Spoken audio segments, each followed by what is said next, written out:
Mano, finalmente lançou o tão aguardado anime do Rei Arthur, que muita gente tava esperando. E embora ele não tenha vindo como merecia, ainda assim veio, né? Então vamos ser gratos, eu acho. De qualquer forma, eu espero que vocês gostem do resumo. E se você gostar, já deixa aí um comentário pra eu saber que vocês gostaram e querem a continuação. E antes de começar o resumo, eu gostaria de dar um aviso importante. Mano, eu não achei em lugar nenhum esse primeiro episódio pra baixar. Eu só consegui uma versão legendada. Então por isso esse primeiro episódio aí vai aparecer as legendas em inglês. Mas eu juro que é só nesse primeiro episódio. Muito obrigado e bora pro conteúdo. Essa é a história do rei mais poderoso e impiedoso de um mundo distópico, sendo reencarnado no mundo medieval de espada e magia. Ao abrir os olhos como recém-nascido, ele se depara com os seus novos pais olhando para ele cheios de amor e alegria. Eles comentam que o bebê tem os traços deles e ficam radiantes com a chegada de mais um membro da família. O pai Reynolds já chega querendo que o bebê o chame de papai imediatamente, mas a mãe Alice acha que ele tá apressando as coisas. E enquanto esses dois se divertem com o bebê, Arthur, sim, esse é o nome dele agora, tenta entender o que tá rolando. Quem são essas pessoas e por que eles estão dizendo que são os seus pais? Se eles estão falando a verdade, então isso significa que ele morreu na vida passada e agora renasceu com todas as suas memórias intactas. Arthur olha para o céu estrelado e não consegue acreditar. Depois de todas as suas vitórias e de dominar o mundo inteiro, ele foi reduzido pelos deuses a um bebê indefeso, simplesmente vergonhoso. E para piorar, agora ele precisa arrotar. Mas a vida não é de todo ruim, já que seus pais cuidam bem dele. Mas ele não tá nada feliz com essa situação. Ele não quer usar fralda e ele sente um medo constante de que alguém possa machucá-lo. E a única coisa que pode fazer para se proteger é simplesmente fechar os punhos. O pai, vendo isso, coloca o dedo na mãozinha do Arthur e diz para Alice: olha só, mano, ele já me ama, amo o papai. E o Arthur tenta se mexer, porém ele acaba fazendo força demais e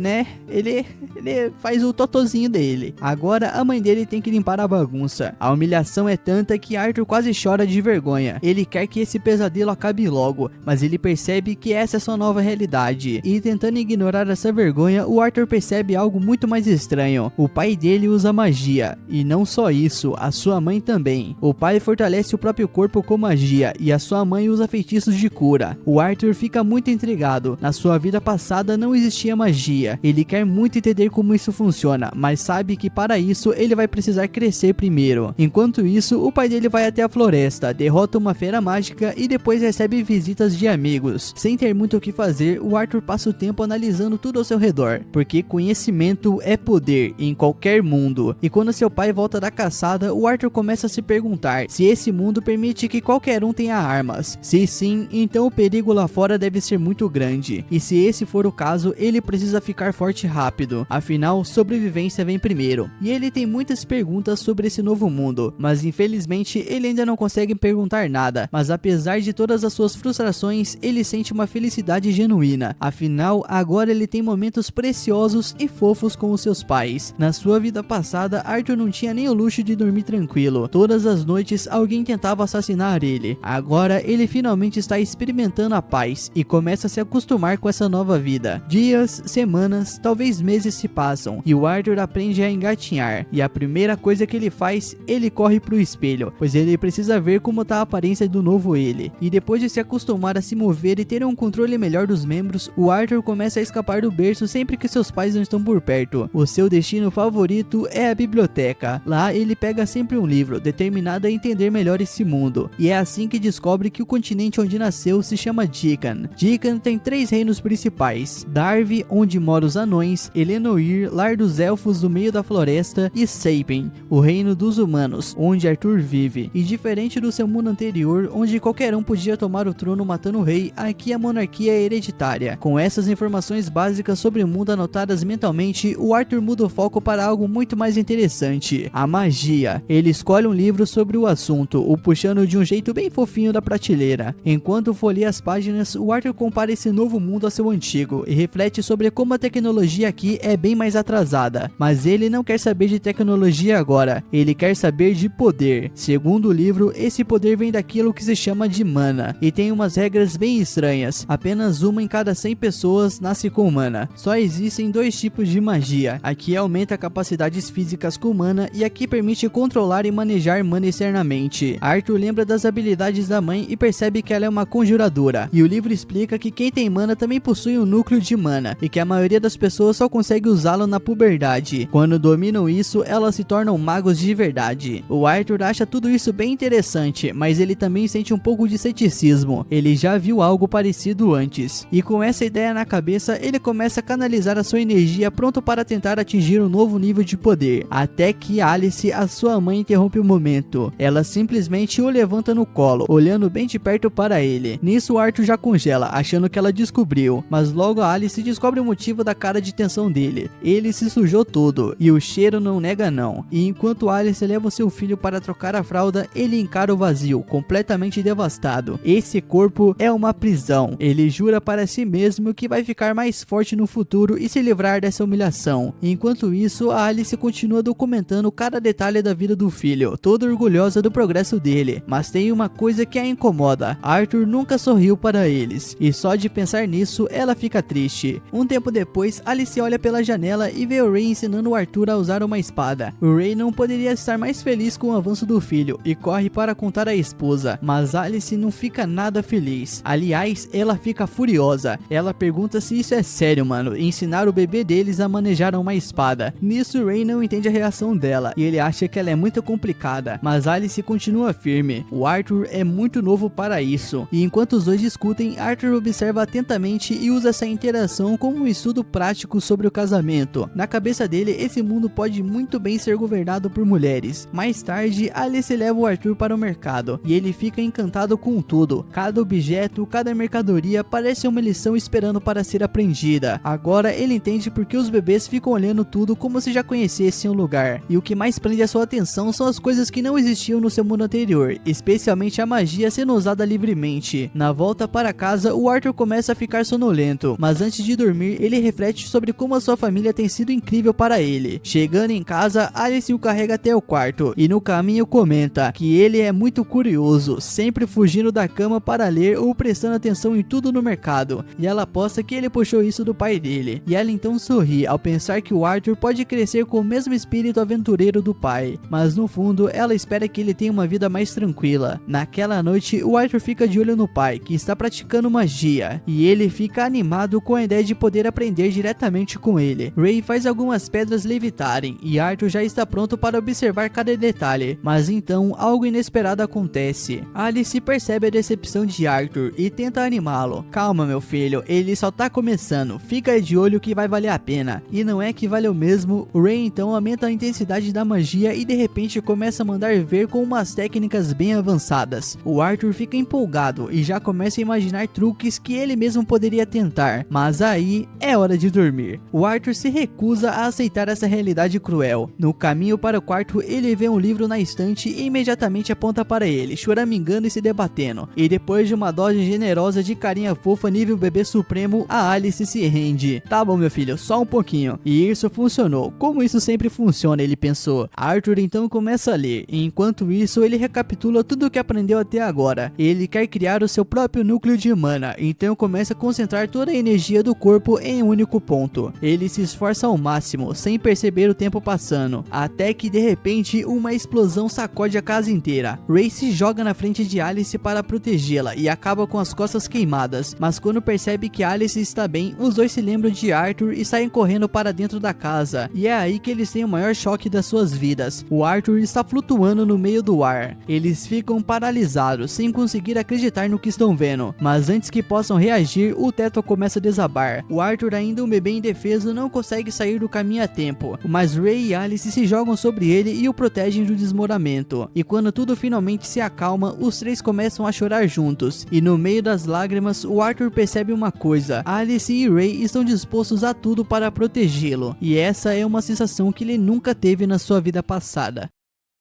Nisso, o anime mostra o passado do Rei Arthur, que antigamente era conhecido como Rei Grey. Naquela época, um servo real foi pego tentando assassinar ele, e pela lei, o cara devia ser executado sem pestanejar, mas o conselho do rei decidiu exilar o sujeito de volta para o seu país natal, junto com toda a sua família, e todo mundo sabia que o que esperava por eles lá era pior que a morte. Desesperado e morrendo de medo, o assassino implorou para o Grey poupar a sua família, mas o nosso prota, sem demonstrar um pingo de pena, matou a esposa esposa e a filha do cara na frente dele. Não foi por vingança, e sim por misericórdia. Uma atitude fria que mostrava o quão implacável ele podia ser. No presente, o Arthur tá passando um tempo com o seu pai Ray, que aparece com um presente, um par de luvas de combate igual às dele. Mas o nosso prota recusa, preferindo ficar com sua espada de madeira. Ele acha que com o corpo que tem agora, usar luvas diminuiria demais o alcance dele, o que seria uma desvantagem. E o Ray não insiste, ele dá só um sorriso e entra casualmente no treino que eles costumam fazer juntos. Mas hoje não é um dia qualquer. No meio da luta, o Arthur mostra que aprendeu a reforçar a sua espada com mana, e com esse truque novo, ele consegue desarmar o seu pai pela primeira vez. Vitória do Arthur. O Ray fica completamente sem palavras, chocado com o quanto o filho dele evoluiu. E mais tarde no jantar, o Ray decide que tá na hora de arrumar um instrutor de verdade pro Arthur, percebendo que ele mesmo já não dá mais conta de acompanhar o garoto. Mas a sua mãe Alice se opõe. Ela sabe que isso significa que o filho teria que ir pra cidade, longe de casa, com só 4 aninhos. Mas o Ray insiste, dizendo que Arthur agora consegue fortalecer qualquer coisa com magia, e que isso é pelo bem do futuro dele. O papo esquenta, e os dois começam a discutir sério, e o jantar vira um mini campo de batalha. Mas o nosso prota, bem na dele, surge com uma solução simples para resolver tudo. Que tal os dois irem com ele pra cidade? Assim Ray consegue um tutor para treinar o filho, e Alice não precisa se separar do pequeno. Os dois topam na hora, e já começam a fazer as malas. Pouco tempo depois, os amigos aventureiros de Ray, um grupo chamado os Dois Chifres, chegam pessoalmente para escoltar a família até a cidade. O Arthur se apresenta pro grupo e pro líder deles, o Adam, que diz que já conhecia o Arthur antes, embora ache que ele, tão pequeno, não vai lembrar. Só que o Arthur lembra sim, de tudo. Foi naquela vez em que ele explodiu a casa inteira. Os Dois Chifres apareceram para ajudar a reconstruir tudo, e o Arthur ouviu toda a conversa, descobrindo que seus pais já fizeram parte do grupo antes e decidiram se aquietar por ali. Enfim, quando o Adam termina de conversar com o nosso prota, uma mina chamada Angela chega cheia de energia e dá um abraço tão apertado no garoto que ele mal consegue respirar. E o Deran, o tanque do grupo, percebe que o menino tá sofrendo e o puxa de volta, salvando a sua vida, ou pelo menos os seus pulmões. E é aí que o nosso prota nota uma garota encarando lá do alto da carruagem, e o nome dela é Jasmine, e o olhar dela não é um dos mais acolhedores. Ela só observa, quietinha, sem dizer uma palavra. O Arthur fica vidrado nela, mas logo a Ellen se aproxima e dá um aperto de mão e se apresenta, aproveitando também para apresentar a Jasmine, mesmo que ela continue na dela. Com todos os membros dos chifres apresentados, a jornada rumo à cidade de Sirius começa. O Arthur, meio na dele, comenta mentalmente que esse sistema de transporte parece meio arcaico comparado ao mundo antigo dele, onde carros voadores eram coisa comum. Ainda assim, ele não tá achando ruim não, principalmente com a mãe sempre carinhosa ao lado. Durante a viagem, eles fazem várias paradas diárias, e em uma dessas paradas, um bando de lobos monstruosos aparece para atacar, e é aí que o Arthur sente na pele como o mundo lá fora pode ser perigoso. A Jasmine entra em ação primeiro, e com as suas adagas, ela elimina os monstros com uma facilidade absurda. Ray, Adam e o resto dos Dois Chifres também entram na briga e logo tudo tá sob controle. O Arthur, o único que só assistiu de longe, fica empolgado com a cena e já começa a sonhar em se juntar a eles na próxima luta. Mais tarde rola um banquete, e o nosso prota percebe que Alice, a sua mãe, não tá comendo nada. Ela diz que tá cheia, mas o nosso prota sente que tem algo muito estranho ali. Logo em seguida, ela nota um ferimento no braço do Ray e vai curá-lo, e nesse momento o clima muda. Todo mundo fica mais atento, discretamente vigiando os arredores para garantir que ninguém esteja observando. O Arthur entende na hora. Eles estão agindo assim porque magia de cura é rara e muito valiosa nesse mundo. Na real, o motivo de Ray e Alice viverem isolados naquela colina era justamente para manter esse segredo bem guardado. E depois do jantar, o Adam pede emprestado o Arthur para um treino. Ele quer ver com seus próprios olhos se o garoto é tudo isso que Ray diz. E o resto do grupo também fica curioso e já se junta para assistir, formando uma plateia inesperada. O Arthur, com apenas 4 aninhos, se pergunta se ninguém ali tá minimamente preocupado com ele. Mesmo assim, essa será a sua primeira luta contra alguém que não é o seu pai. E diferente do Ray, que só usava um bastão de madeira, o Adam vem com uma lança de verdade. Ok, ela ainda tá enrolada em bandagens, mas ainda assim é uma lança. Assim que o duelo começa, o Adam já ativa sua mana na lança sem perder tempo. O Arthur responde na hora usando mana, mas ele vai além. Ele canaliza a energia dos pés para ganhar uma velocidade absurda, e num piscar de olhos ele avança e acerta o primeiro golpe antes mesmo do Adam reagir. Logo depois, ele escorrega entre as pernas do adversário e recua, deixando todos de boca aberta com a sua velocidade e precisão. A luta então esquenta e eles se enfrentam de frente, mas a diferença de força bruta é gritante. O O Arthur, sem força física, é simplesmente lançado longe por um golpe do Adam. No ar, ele entende rapidinho quão frágil e leve ele ainda é em combate, mas antes que o tombo fosse feio, a Angela usa sua magia de vento para desacelerar a queda, salvando a situação. Nisso, o Deran já chega junto, puxando a orelha do Adam por ele ter exagerado contra uma criança e lembrando que era para ele pegar leve. O Adam então já levanta as mãos, se desculpando, dizendo que se empolgou, mas foi só porque a técnica do Arthur realmente surpreendeu. E quando olha para o lado, ele vê a Jasmine encarando ele com uma cara estranha. Ela quer saber como ele conseguiu fazer aquilo e praticamente implora para ele ensinar. Vendo aquela expressão determinada dela, o Arthur percebe rapidinho que ela não vai desistir até conseguir o que quer. E no dia seguinte, eles seguem viagem e logo fazem uma parada num cantinho tranquilo para o Arthur continuar o treino. O Adam ensina ele a usar uma lança junto com a ajuda do pai, e depois a ele entra na jogada e ensina um pouco de arco e flecha, e o Arthur já vira um mini Legolas rapidinho. E com o treino finalizado, ele cumpre a promessa e dá umas aulas pra Jasmine, e a garota aprende voando. Mais tarde à noite, enquanto o Arthur tá de boas lendo um livro, a Jasmine segue encarando ele como se tivesse hipnotizada pela beleza dele, que nem existe, e logo ela tá parecendo uma stalker profissional. No dia seguinte é aniversário do Arthur e Jasmine aparece com um presente, uma adaga novinha em folha, e as outras garotas já ficam até de queixo caído quando ela começa até a ensinar o garoto a usar a arma. Cansado das brincadeiras de criança e com o coração de solteiro doendo, o Adam interrompe tudo dizendo que já tá na hora de seguir viagem. Mas antes, a Alice chama o nosso prota e ele percebe que a mãe não tá se sentindo muito bem. Quando pergunta o que ela tem, ela manda aquele clássico: "Eu tô bem, meu filho, calma lá", o que ele claramente não acredita nem um pouco. Seguindo viagem, o grupo é atacado por bandidos. Eles pulam na carruagem e se posicionam pra batalha. Os inimigos lançam uma chuva de flechas, mas a Angela segura o tranco com uma barreira mágica. O Arthur, olhando pela lateral, percebe que estão completamente cercados. O chefe dos bandidos, um cara com uma cabeça em formato de cubo, manda que eles não machuquem as mulheres e as crianças, porque quer vendê-los depois. Os bandidos então partem para cima com tudo, e a Alice tenta manter o Arthur calmo, mesmo morrendo de medo. Mas mesmo antes deles se aproximarem, o Duran detona vários com uma explosão, e o Ray começa a socar geral. O Adam também entra em batalha com a sua lança, e a Jasmine se movimenta com as suas adagas. O Arthur só assiste tudo, e finalmente entende. Os membros dos dois chifres são absurdamente bons, cada um no seu estilo. Mas o problema é que tem bandidos demais, e eles não têm como segurar por muito tempo. E depois de muito esforço, o grupo começa a cansar, e os inimigos continuam vindo. Em um movimento tenso, Ray é arremessado contra a carruagem e desmaia. E o chefe feioso dos bandidos se aproxima de Alice e de Arthur. Vendo o pai desacordado, os dois saem correndo da carruagem, mas o Ray recobra a consciência e manda eles pararem. Mesmo arrebentado, ele se levanta para segurar a barra. Ele pede que o Arthur leve a sua mãe e fuja, mas esse moleque teimoso que só insiste em ficar e lutar. E é aí que o Ray solta a bomba: a Alice tá grávida. Se você não sacou até aqui, mano, meu Deus do céu. E o Arthur entende na hora o motivo dela estar doente esses dias. Sem perder mais tempo, o Arthur agarra a Alice e começa a correr com ela. O chefe dos bandidos manda capturarem os dois, mas o Ray parte para cima com tudo. E quando parece que eles vão ser pegos, o Adam e Jasmine surgem do nada, jogando facas nos inimigos, abrindo o caminho. O resto do grupo também se une para segurar os bandidos, enquanto o Arthur e a Alice escapam. E correndo, o nosso prota reflete sobre quem ele já foi um dia, alguém que tirou tantas vidas, e agora tá ali com medo de perder a própria. O pensamento deixa ele furioso, mas o único poder que ele tem naquele momento é correr com todas as forças daquelas perninhas. Depois de um tempo, o nosso prota sente que tem algo muito estranho vindo nas montanhas, e ele olha para cima. Lá está um sujeito bem suspeito prestes a atacar com magia, e sem pensar duas vezes, ele empurra a mãe para longe e acaba levando um ataque sozinho, perdendo o equilíbrio e despencando do penhasco. Enquanto ele cai, ele decide que não vai fazer essa viagem pro além sozinho, e usando a adaga que ele ganhou da Jasmine, ele lança o negócio no inimigo, acerta a perna do cara e ainda arrasta o infeliz montanha abaixo com ele. O Deran e a Angela tentam usar magia para salvá-lo, mas o nosso prota já tá longe demais para que aquela magia alcance a tempo. No meio da queda, ele começa a refletir sobre a vida, enquanto lá de cima, a mãe dele observa desesperada com a mão esticada, na esperança de agarrá-lo. Só que ao ver o filho caindo, ela não segura a emoção e começa a chorar. O nosso prota, por outro lado, sente que valeu a pena. Ele conseguiu proteger quem mais ama, mesmo que isso custasse a própria vida. A única tristeza que bate é a de não poder ser o irmão mais velho que tanto queria. Mas é claro, o poder do protagonismo salva salva ele e o nosso prota sobrevive à queda, mas ele acorda cara a cara com uma criatura gigantesca e nada amigável. O susto é real.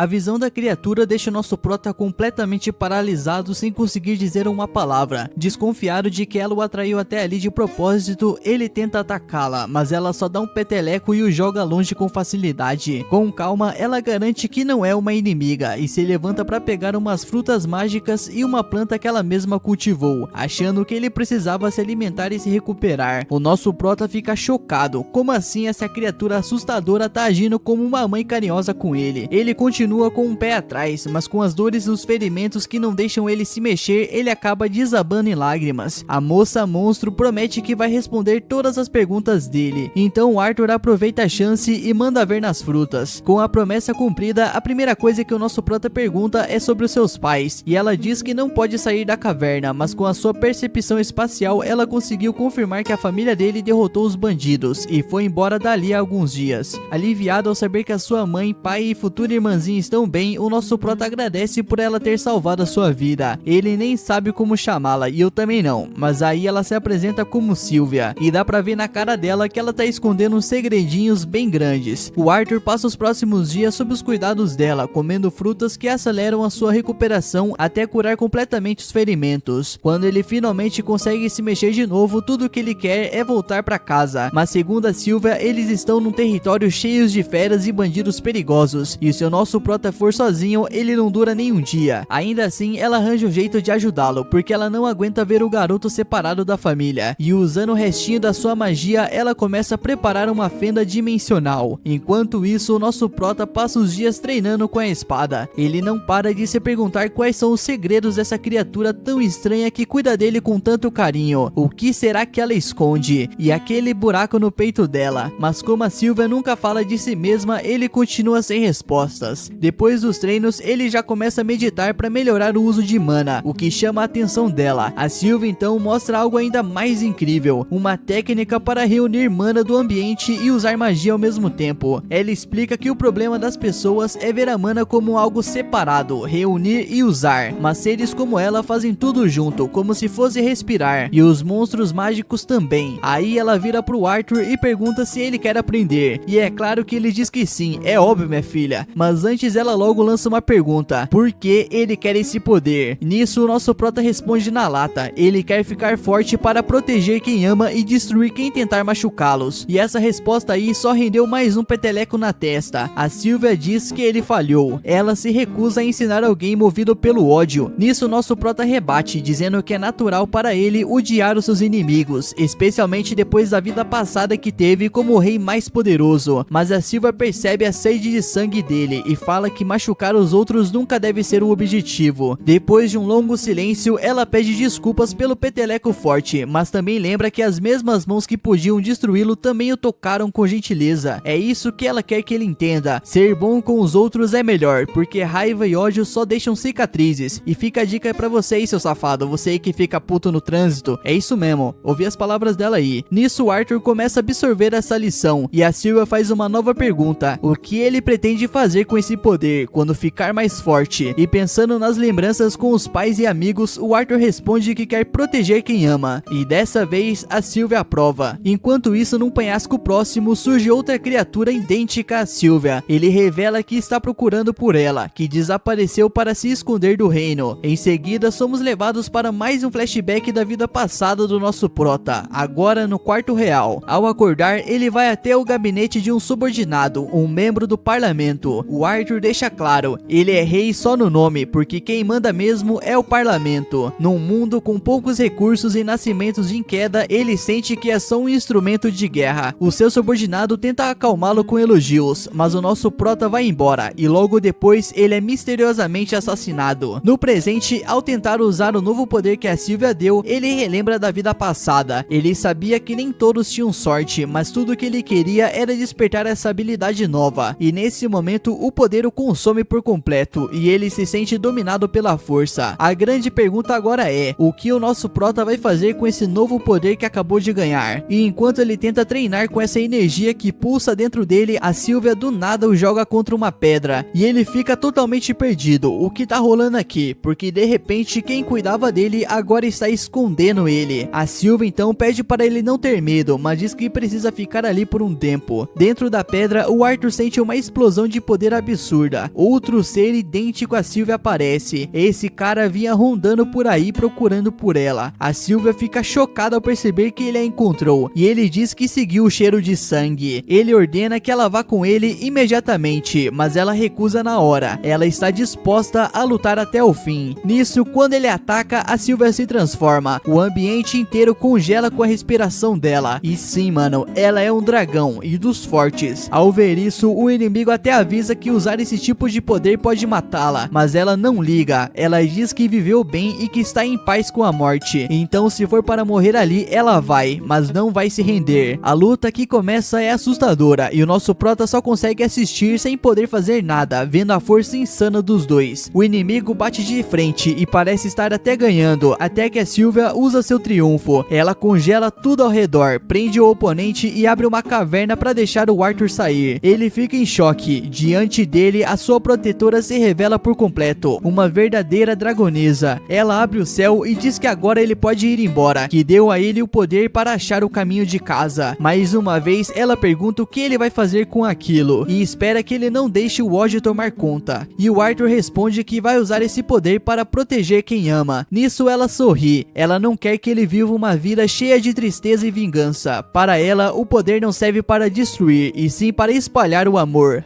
Faz o L. A resposta dele toca o coração dela, e antes de deixá-lo ir, a Sylvia entrega um ovo de dragão e uma pena. Ela pede que ele enrole o ovo com a pena. Quando ela o toca, uma energia absurda invade o corpo dele, e uma linha brilhante, tipo uma tatuagem mágica, começa a surgir do dedo até o braço, rasgando até a camisa. Ela confessa que poderia ter mandado ele para casa antes. O Arthur achava que ela o manteve ali por segurança, mas a verdade é que ela gostava da companhia dele, conversar e se conectar com alguém. Fazia tempo que ela não sentia isso. A presença dele foi um presente. O Arthur sente o mesmo, ele aprendeu muito com ela, e agora ele se despede em meias lágrimas, triste por não poder protegê-la. Ela o tratou com tanto carinho, deu forças e ensinamentos, e ele não pôde retribuir, e isso o machuca. Mas para ela isso não importa. A Sylvia viveu uma vida da qual se orgulha, e com um sorriso, o Arthur diz que não importa se ela é uma dragonesa ou um monstro. Para ele, ela é da família. Ela dá uma risada e provoca. Como ele pode dizer isso se ele já tem uma mãe esperando em casa? Ele pensa um pouco e responde: então você é minha avó, minha filha. E essa palavra pega em cheio. Avó. Até para uma dragonesa como a Sylvia, aquilo é demais. Ela começa a chorar e pede para ele repetir. E quando ele a chama de avó de novo, ela se deita devagar, com um ar de paz no rosto. O Arthur então pega o ovo e a pena, e o céu se abre. É hora de ir. Mas ele não quer. Ele pede para ela ir junto, mas ela não responde. A passagem então se fecha e a Sylvia desfaz o mundo selado. O seu inimigo recupera as forças. A Sylvia então desaba no chão como se estivesse morta. O inimigo então se aproxima, duvidando que ela com tanto poder tenha morrido por um ataque simples. Ele vai chegando perto, curioso, mas é só encenação. A Sylvia abre os olhos e libera uma explosão de mana tão absurda que ninguém sobreviveria. A caverna toda treme, a explosão alcança até a superfície. Enquanto isso, o nosso prota caminha chorando de volta para casa. No céu, ele ainda ouve a voz dela. A Sylvia lembra de não esquecer tudo o que conversaram. A tristeza faz parte, mas ela pede que ele sorria mesmo com ela no peito. Que não lute por vingança, mas siga em frente devagarzinho, com um passo de cada vez, mudando o mundo com gentileza. O Arthur ainda duvida que consiga, mas a Sylvia lembra de quem ele é. Ele é o Rei Grey, o rei mais forte. Ele pode tudo. Ela implora: não preencha o coração com raiva ou dor. Viva uma vida feliz. E ele fica surpreso por ela ter sempre sabido quem ele realmente era. É um momento forte e cheio de emoção. A voz dela então se apaga no vento. E o Arthur, já de volta à terra, guarda com cuidado os presentes dela na mochila. Com uma nova força e propósito, ele começa a caminhar de volta para casa, determinado a mudar o mundo, com um sorriso no rosto e um passo de cada vez.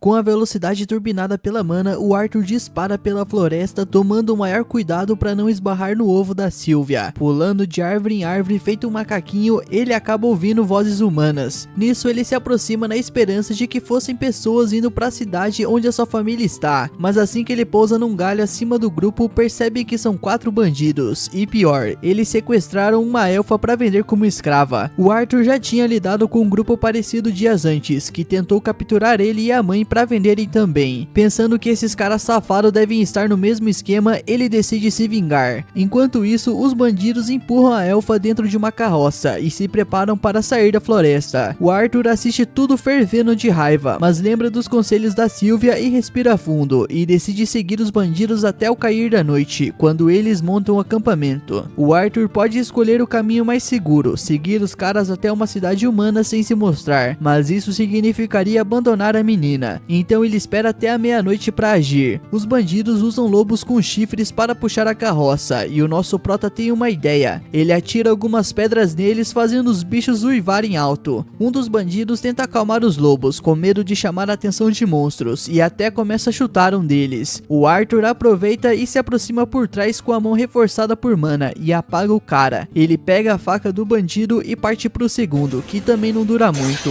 O terceiro percebe que algo tá errado, mas antes que possa reagir, o nosso prota acerta sua perna. O safado do bandido grita avisando o chefe que tem um maguinho por perto, mas o líder nem liga, achando que vai lucrar com a raptura. Ele até larga sua espada para não danificar o seu produto valioso e parte para cima do Arthur com as mãos cheias de mana. O Arthur desvia do ataque e tenta pegar a arma do chefe com aquele truque do fio que já usou antes, só que o bandido é experiente e saca o plano, dando um chute que joga o nosso prota pra longe. Nisso ele ainda levanta o nosso prota pela perna como se fosse um saco de batata, achando que é o fim da linha. Mas pro Arthur, aquilo era só o começo. Ele lança uma magia de fogo direto na perna do cara, que fica furioso e agora quer o garoto morto. Ele diz que vai vender o corpo dele para algum colecionador doido. Enquanto o cara solta o seu monólogo dramático, o Arthur usa o truque do fio de novo, mas dessa vez para arremessar a faca direto na testa do chefe. Fim de jogo. O terceiro bandido ainda tá vivo e implora por perdão, prometendo mudar de vida, mas o nosso Arthur sabe que isso é papo furado e também não pode deixar testemunhas. Ele termina o serviço. Depois ele entra na carroça e tira a venda da elfa apavorada e diz que agora ela tá segura. A menina fica preocupada ao ver o Arthur ferido e ele percebe que as crianças não estão acostumadas com tanta violência. Então ele cobre os corpos dos bandidos e inventa uma história de que eles morreram num acidente, e ela acredita na hora. O Arthur pega algumas coisas úteis para a viagem, pronto para seguir em frente, mas a elfa o segura pela mão, pedindo para não ser deixada sozinha. Ela fala de fantasmas das árvores que comem as crianças, claramente uma lenda para assustar os pequenos, mas ainda assim o Arthur entende que não tem escolha, ele vai ter que levá-la até em casa. Nisso ela diz que mora no sul, justamente o lado oposto de onde está a família dele. Ele pergunta como ela foi parar ali, e ela conta que estava perseguindo borboletas e se perdeu. Meu Deus, mano, como assim? O Arthur não se surpreende. Lembrando do tempo que também foi prisioneiro quando tinha a idade dela, ele decide levá-la para casa. A menina não quer usar os lobos, pois acha que eles vão morrer longe da floresta. Com coragem, ela os solta e eles voltam para a natureza. Nisso, nosso prota sorri. É uma garotinha de bom coração, e isso só aumenta a vontade dele de protegê-la. No dia seguinte, os dois começam a caminhada pela floresta, e o Arthur finalmente pergunta o nome dessa mina. Ela diz que se chama Tessia. Ela também pergunta o nome dele e ele responde. Enquanto andam, o Arthur percebe que ela deve estar com fome e dá uma tigela de sopa pedindo para ela comer. Mesmo sem fome, diz que é importante comer para manter o corpo forte. Ainda tem muito chão pela frente. A frase soa familiar. A Sylvia costumava dizer isso. Nisso, o Arthur se pega repetindo os jeitos dela e dá um sorriso. É inevitável. Depois de servir a Tessia, ela faz uma careta e reclama do cheiro. Que engraçado, minha filha. O cara te salva e te dá comida e você reclama. O Arthur diz que vai colocar umas folhas para ver se melhora o gosto, mas nem assim agrada. A real é que ele nunca teve uma infância de verdade. Para ele, comer era só para sobreviver, não para curtir sabores. Olhando para Tessia, ele começa a entender como é ser criança de verdade. Ela resmunga dizendo que queria algo doce, mas não tem a menor chance disso no meio do mato. A jornada continua e até que tá sendo interessante. O Arthur pergunta sobre a cidade dela e ela mostra a mana que estava seguindo, dizendo que tem de sobra por lá. Ela também fala que mal pode esperar para ela despertar a própria mana e estudar com o seu mestre. Nisso Arthur fica surpreso e pergunta se os elfos têm escola, mas quando ele pergunta mais, ela nem entende direito o que ele tá falando. Eles andam até o anoitecer e o nosso prota monta uma barraca para ela dormir. Enquanto isso, ele ouve os uivos dos lobos com chifres que ele libertou mais cedo e bate o arrependimento por não ter lidado com eles ali mesmo. A Tess então entra na barraca e chama o nosso prota para dormir também, mas ele, todo protetor, insiste em ficar de vigia do lado de fora. Ela retruca dizendo que o avô dela falou para ela nunca dormir no mesmo lugar que alguém do sexo oposto, mas ela vai abrir uma exceção e promete guardar segredo. Nisso nosso prota ainda resiste, então ela sai da barraca assustada dizendo que se ele ficar do lado de fora, o tal perigo pode acabar percebendo ela também. E para não deixar a guria apavorada, ele aceita ficar dentro da barraca. Lá dentro ela começa a falar sobre os humanos, que são um bando de safado pervertido, que tem várias esposas e por aí vai. O nosso prota tenta explicar que não é bem assim, mas ela já tá dormindo, e eventualmente ele também apaga. No dia seguinte a jornada se segue, e o Arthur tá mandando bem no papel de irmão mais velho. Estar com a Tessia faz ele entender como é ter um espírito infantil de verdade, mas o caminho é longo e ele começa a se preocupar com os pais. Enquanto isso, a Tessia já tá bem à vontade com ele, tagarelando sem parar. No meio do trajeto, o Arthur sente uma dor aguda no núcleo de mana. A Tessia acha que é só cansaço e corre para buscar umas ervas enquanto ele se escora numa parede. A dor piora e para completar, um dos lobos com chifre aparece. Nisso a Tessia volta com as ervas e o nosso prota, sempre protetor, manda ela correr. Ele acha que o lobo vai atacar, mas o bicho só solta um pedaço de carne da boca e vai embora. Nisso a Tessia sorri toda feliz, dizendo que esse é o prêmio por ser uma criança boazinha. Eu não sei se eles foram boazinhos não, mano. Eles cozinham a carne e na primeira mordida a Tessia fica radiante, muito melhor do que aquela gororoba de antes. O Arthur também prova e entende porque as crianças amam coisa doce. Tava realmente bom. A Tessia revela que achou cogumelos, não ervas, e diz que as mulheres da cidade dela comem aquilo direto. O Arthur então baixa a guarda e experimenta. Foi um grande erro. Logo ele tá correndo pro mato em modo emergência. Aquilo fez um estrago no estômago dele que nem ele consegue lidar. Mais tarde, no anoitecer, eles voltam pra barraca. O Arthur está no limite, o olho tá quase fechando de exaustão. Ele só queria dormir, mas a Tessia tá cheia de histórias. Ela fala de livros sobre humanos, anões e dos sonhos dela de conhecê-los, mas também diz que ouviu que os humanos são terríveis e que não sabe mais o que pensar. E o nosso prota, vencido pelo cansaço, dorme no meio da conversa. E a Tessia, com um jeitinho de irmãzinha carinhosa, cobre ele com um pano. Na manhã seguinte, eles partem de novo. O Arthur tá só o caco, mas ele disfarça com um sorriso pra não preocupar a menina. E mesmo quando ela pergunta se ele tá cansado, o cara mente dizendo que tá super forte, sendo que até um cego notaria o contrário. Ao se aproximarem da vila dela, a Tessia pede pra dar um apelido a ele, Art.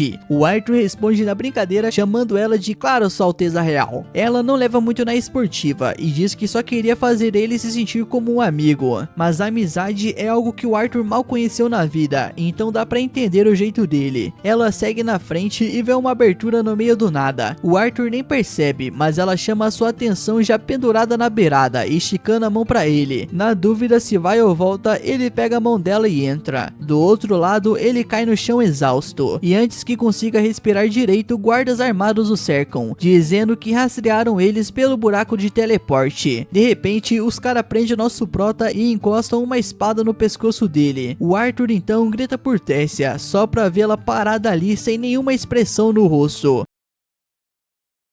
Os guardas exigem que o Arthur explique quem foi que deixou um humano como ele entrar em suas terras sagradas. Nisso o Arthur olha para Tessia, torcendo para ela esclarecer tudo, mas como ela fica calada, ele se sente traído, achando que foi um tonto por considerar ela uma amiga. Mas acontece que a Tessia só estava hesitando porque, né, ela ainda é uma criança. E quando os guardas anunciam que vão desaparecer com o nosso prota, ela finalmente toma coragem, defende ele e conta que ele salvou a sua vida. Mesmo assim, os guardas acham que o Arthur fez alguma lavagem cerebral nela para inventar essa história, mas aí surge o único elfo sensato dali, saindo do mesmo portal mágico e mandando os guardas soltarem o nosso prota. Esse cara é Viren Eret, o ex-rei de Elenoir, que agradece pessoalmente o Arthur por salvar a Tessia e revela que ela é sua neta, ou seja, a princesa do reino. O Arthur fica em choque com essa revelação, já que nunca imaginou que a Tessia fosse da realeza, principalmente pelo jeito que ela agia. Logo depois chegam os pais dela, o rei e a rainha Alduin, e